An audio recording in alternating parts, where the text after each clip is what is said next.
Komunitas Sadar Sehat atau KSS menggelar penyuluhan pentingnya kesehatan reproduksi di SMK Pandawa Abian Semal. Acara ini terselenggara berkat kerjasama KSS dengan Kita Sayang Remaja atau Kisara PKBI Bali dan SMK Pandawa Abian Semal. Penyuluhan kesehatan yang menyasar siswa dan guru SMK Pandawa Abian Semal diisi diskusi sehat dan seminar kesehatan dengan topik kencing manis siapa takut, bahaya bullying, dan pemeriksaan kesehatan. Kepala SMK Pandawa Abian Semal, Gusti Ngurano menilai melalui kegiatan ini KSS dan Kisara Bali mampu mengetok tularkan hal-hal positif kepada siswa-siswa SMK Pandawa. Dan harapan kami nanti ke depan ini mudah-mudahan GSS memberikan mengetok tularkan daripada kepositifan daripada apa yang dia lakukan di sekolah kami.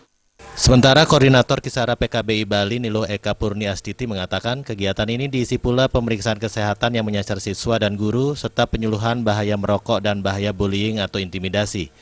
Bullying sudah menjadi permasalahan serius yang bahkan menimbulkan kematian.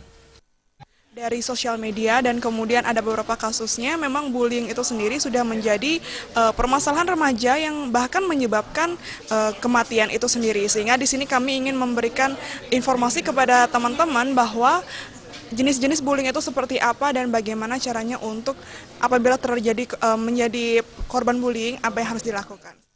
Koordinator Komunitas Sadar Sehat KSS Dr. Kevani mengatakan kali ini KSS menggandeng Kisara Bali untuk menggelar pemeriksaan kesehatan deteksi dini serta memberikan edukasi bahaya merokok dan bahaya kencing manis untuk guru. Jadi kita lebih ke deteksi dininya, bukan mengobati, karena kami tidak ingin melangkahi peran puskesmas di sini. Jadi kami memberikan edukasi karena kebetulan kami kebanyakan ada yang dari tenaga medis, ada dokter, ada teman-teman dari ilmu kesehatan masyarakat. Kevani menambahkan saat ini masih jarang masyarakat sadar untuk melakukan pemeriksaan kesehatan rutin. Padahal menurutnya semakin bertambah usia, risiko menderita penyakit kronis meningkat. Anggara Tana dan Suta Ardana, Bali TV.